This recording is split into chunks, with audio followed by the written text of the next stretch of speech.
ଅବସରକାଳୀନ ଗୃହ କାର୍ଯ୍ୟର ଦ୍ୱିତୀୟ ଭାଗ ଷଷ୍ଠ ସପ୍ତମ ଅଷ୍ଟମ ଶ୍ରେଣୀ ପାଇଁ କ'ଣ ଅଛି ଆସ ଆଜି ଆମେ ଦେଖିବା। ତ ଷଷ୍ଠ ଶ୍ରେଣୀ ପାଇଁ ଭାଷାରେ ଅଛି ଯେକୌଣସି ଗୋଟେ ଭଲ ଲାଗୁଥିବା ନାଟକ ଚଳଚ୍ଚିତ୍ର ଦେଖି ବା ଗଳ୍ପ ନାଟକ ଏକାଙ୍କିକା ପଢ଼ି ବା ଶୁଣି ସେଥିରୁ ଭଲ ଲାଗୁଥିବା ଚରିତ୍ରଟି ବିଷୟରେ 10ଟି ବାକ୍ୟ ଲେଖିବେ। ତ ମନେକର ତୁମେ ରାମାୟଣ ଶୁଣିଲ, ରାମାୟଣରେ ରାମଙ୍କ ଚରିତ୍ର ତୁମକୁ ଭଲ ଲାଗିଲା ତ ତାଙ୍କ ବିଷୟରେ 10ଟି ବାକ୍ୟ ଲେଖିବ। ବା ହନୁମାନ ଭଲ ଲାଗିଲେ ହନୁମାନଙ୍କ ବିଷୟରେ 10ଟି ବାକ୍ୟ ଲେଖିବ। ସେହିପରି ନିଜ ଗାଁ ବା ସହର ବିଷୟରେ 120ରୁ 150 ଶବ୍ଦ ମଧ୍ୟରେ ଲେଖିବ ନିଜ ଗାଁ ବିଷୟରେ ବା ନିଜ ସହର ବିଷୟରେ। ଇଂରାଜୀରେ ଅଛି ଦେଖ, right 10 sentences about your school। ତୁମ ବିଦ୍ୟାଳୟ ବିଷୟରେ 10ଟି ସେଣ୍ଟେନ୍ସ ଇଂରାଜୀରେ ଲେଖିବ। ତାପରେ ଅଛି right 10 words in word chain form। ଗୋଟେ ୱାର୍ଡ଼ ଚେନ୍ କରିବ, 10ଟି ୱାର୍ଡ଼ ନେଇକିନା ୱାର୍ଡ଼ ଚେନ୍ ସୃଷ୍ଟି କରିବ। ଗଣିତରେ ସେଇଭଳି କାଠି ବ୍ୟବହାର କରି ରୋମାନ ସଂଖ୍ୟା, କୋଣ, ତ୍ରିଭୁଜ ଆଦିର ମଡ଼େଲକୁ ପ୍ରସ୍ତୁତ କରିବେ। ତ ରୋମାନ ସଂଖ୍ୟା କହିଲେ 1 2 3 IX, 10 ପାଇଁ X ଯେଉଁ ବ୍ୟବହାର କରାଯାଏ ସେଇଟା ରୋମାନ ସଂଖ୍ୟା। ତ କାଠି ବ୍ୟବହାର କରି ରୋମାନ ସଂଖ୍ୟା ତିଆରି କରିବ, ଆଉ କୋଣ ତିଆରି କରିବ, ତ୍ରିଭୁଜର ମଡ଼େଲ ମଧ୍ୟ ପ୍ରସ୍ତୁତ କରିବ। ସେହିପରି ପ୍ରକୃତ ଅପ୍ରକୃତ ଆଉ ମିଶ୍ର ଭଗ୍ନାଂଶ ପ୍ରତ୍ୟେକରୁ 3ଟି ଲେଖାଏଁ ଲେଖି ସେଗୁଡ଼ିକୁ ଚିତ୍ର ମାଧ୍ୟମରେ ଦର୍ଶାଇବ। ତାପରେ ଯେକୌଣସି 5ଟି ଗାଣିତିକ ପ୍ରଶ୍ନ ପ୍ରସ୍ତୁତ କରିବ। 1000ରୁ ବଡ଼ ସଂଖ୍ୟାର 4 ମୌଳିକ ଗାଣିତିକ ପ୍ରକ୍ରିୟା ସମ୍ପାଦନ କରିବ। ଆଉ ବିଜ୍ଞାନରେ ଅଛି ଯେକୌଣସି ମଞ୍ଜିକୁ ମାଟିରେ ପୋତିବ ଓ ତା'ର ଯତ୍ନ ନେବ। ପ୍ରତି ସପ୍ତାହରେ ତା'ର ବିକାଶକୁ ଲେଖିବ, ମାନେ କେତେ ବଡ଼ ହେଲା ତାହା ମାପିବ, ସ୍କେଲରେ ଲେଖିବ। ଆଉ ପ୍ରତ୍ୟେକ ଅଂଶ ଯେପରିକି ମୂଳ, ପତ୍ର, କାଣ୍ଡ ଆଦିର କାର୍ଯ୍ୟକୁ ଦର୍ଶାଇବ।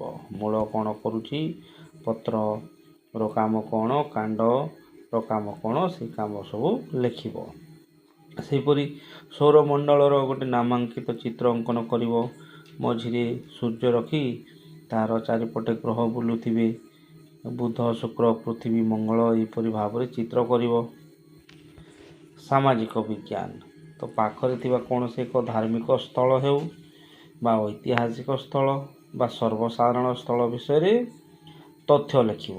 ମନେକର ପାଖରେ ତୁମର ଗୋଟେ ସୁନ୍ଦର ମନ୍ଦିର ଅଛି, ପ୍ରସିଦ୍ଧ ମନ୍ଦିର ଅଛି, ତା ବିଷୟରେ ଲେଖିବ।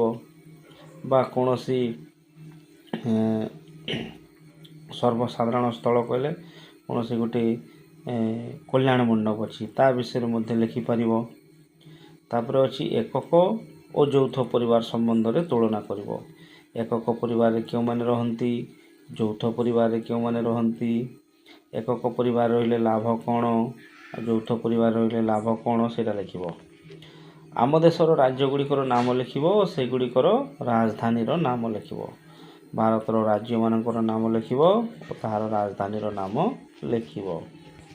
ସପ୍ତମ ଶ୍ରେଣୀ ପାଇଁ ଅଛି ଭାଷାରେ ଅଛି ଯେକୌଣସି ଗୋଟିଏ ଭଲ ଲାଗୁଥିବା ନାଟକ ଚଳଚ୍ଚିତ୍ର ଦେଖି ବା ଗଳ୍ପ ନାଟକ ଏକାଙ୍କିକା ପଢ଼ି ବା ଶୁଣି ସେଥିରୁ ଭଲ ଲାଗୁଥିବା ଚରିତ୍ର ବିଷୟରେ 20ଟି ବାକ୍ୟରେ ଲେଖିବ। ଷଷ୍ଠ ପାଇଁ 10ଟି ଥିଲା, ସପ୍ତମ ପାଇଁ 20ଟି ବାକ୍ୟ ଅଛି। ସେପରି ଯେକୌଣସି ଗୋଟେ ସାମ୍ପ୍ରତିକ ଘଟଣାବଳୀ ଉପରେ ପ୍ରବନ୍ଧଟିଏ ଲେଖିବ। ଗୋଟେ ରଚନା ବା ପ୍ରବନ୍ଧଟିଏ ଲେଖିବ। ଯେପରିକି ଗୋଟେ ଉଦାହରଣ ଦେଇଛି, ତାପମାତ୍ରା ବୃଦ୍ଧି, ଏଇଟା କାହିଁକି ହେଉଛି, ଏହା କ'ଣ କଲେ ତାପମାତ୍ରା କମିବ, ସେ ବିଷୟରେ ରଚନା ଲେଖିବ। ବା ମୋବାଇଲର ବ୍ୟବହାର ଉପରେ ମଧ୍ୟ ରଚନା ଲେଖିପାରିବ। ତା'ର ଉପକାର କ'ଣ ଅଛି, ତା'ର ଅପକାର କ'ଣ ଅଛି। ଇଂରାଜୀ write an essay on any topic you like. ତୁମର ପସନ୍ଦର ଯେକୌଣସି ଗୋଟେ ଟପିକ୍ ଉପରେ ଗୋଟେ ରଚନା ଲେଖିବ। ଯେପରିକି ତୁମକୁ ସ୍କୁଲ ଭଲ ଲାଗେ, ସ୍କୁଲ ଉପରେ ରଚନା ଲେଖିବ। ତୁମକୁ ତୁମର ଗାଁ ଭଲ ଲାଗେ, ଗାଁ ବିଷୟରେ ଲେଖିବ। ତାପରେ ଅଛି right 25 letter words in word chain। तो 5-5टा लेटर थिबार 20टी वार्ड चेन तमे लिखिब। गणित रे अछि कागज बा कार्डबोर्ड व्यवहार करी घन वस्तुर मॉडल प्रस्तुत करिब। समघन आयत घन इत्यादि तैयारी करिब कार्डबोर्ड व्यवहार करिकिना। सेहीपरि 1 ରୁ 100 संख्या मध्य थिबा जमज मौलिक गुड़ी को चिन्हट करी से गुड़ी को जमज मौलिक कहिबार कारण लिखिब। 1 ରୁ 100 पर्यंत संख्या लिखिब आ तहि मध्य मौलिक संख्या जमज मौलिक संख्या पाख थिबा मौलिक संख्या को चिन्हट करी लिखिब। तापर भग्न संख्यार जोग विजोग को नहीं 10टी गाणितिक प्रश्न प्रस्तुत करिब। भग्न संख्यार जोग विजोग 10टी प्रश्न तहिरु तैयारी करिब। विज्ञान अच्छी जेकोसी मंजी को माटी रे पोतिबे और तार जत्न नेबे आ प्रति सप्ताह तार विकास को लिखिबे। प्रत्येक अंश मूल पत्र कांड आदि कार्य को दर्शाइबे। तापर अच्छी फूलर विभिन्न अंश को चित्र माध्यम रे दर्शाई यार कार्य लिखिब। फूलर विभिन्न अंश सब दर्शाइब और तार काम कौन ताहा लिखिब। तापर अच्छी वर्ज्य वस्तुर सुविनियोग दर्शाई जेकोसी गोटे मॉडल प्रस्तुत करिबे। आमे वर्ज्य वस्तुर तार पुनरुपयोग किपरि करि परिबा ताको रिसाइकल किपरि करि परिबा से विषय रे गोटे मॉडल गोटे प्रस्तुत करिवो। सामाजिक विज्ञान अच्छी एकक यौथ परिवार संबंध रे तुलना करिवे। आम देशर राज्य गुड़िकर नाम और से गुड़िकर राजधानी नाम लिखिब। आम देशर मानचित्र अंकन करी से आम राज्य और तार पड़ोसी राज्य को दर्शाइब। अष्टम श्रेणी पे अच्छी भाषा रे जेकोसी गोटे भल लगुवा नाटक चलचित्र देखी बा गल्प नाटक एकांकिका पढ़ी बा शुणी से भल लगुवा चरित्र विषय रे 20टी वाक्य लिखिब। तापर जेकोसी गोटे सांप्रतिक घटनावली उपरे प्रबंधटी लिखिब। जेपरिक गोटे उदाहरण है जनसंख्या विस्फोरण। जनसंख्या किपरि भाव में द्रुत गति बढ़ी चली यार उपकार तो हे नहीं अपकार लिखिब। अधिक जनसंख्या हेले कौन असुविधा होउछि आमे किपरि भाव में जनसंख्या को नियंत्रण करि परिबा। कम जनसंख्या हेले आमर कौन सुविधा हेबो ताहा लिखिब। तापर अछि प्लास्टिक रो वर्जन। एबे सारा दुनिया रे प्लास्टिक रो जेपरि भाव में व्यवहार होउछि ताहार कुपरिणाम आमको भोगिबा को पड़िबो।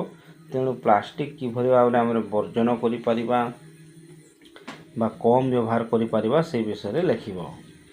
इंग्लिश रे अछि right an essay on any topic you like. तुम्हें पसंद करथवा जेकोसी गोटे टॉपिक उपरे रचनाटीए लिखिब।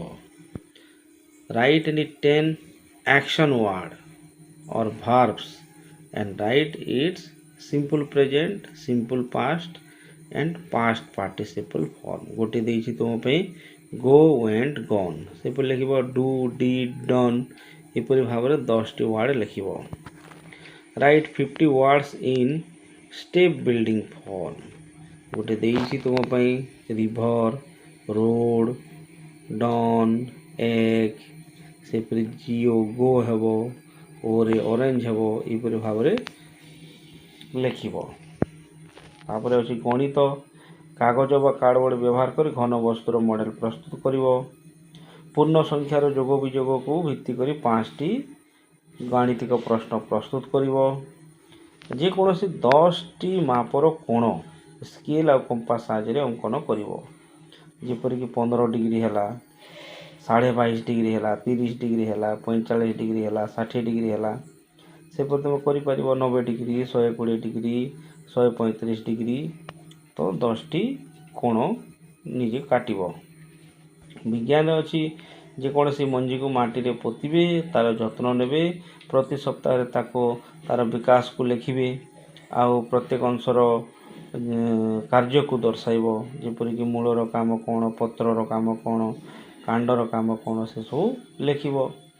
तापर अच्छी जेकोसी एक प्राकृतिक विपर्यय एवं एथिरो रक्षा पाइबा कि सावधानता अवलंबन करवा से संबंध में सविशेष तथ्य लिखिब। जेपरिक नई बढ़ी हो गला यह गोटे प्राकृतिक विपर्यय तो नई बढ़ी रक्षा पाइबा आम कौन कौन सावधानता अवलंबन करिपरिबा।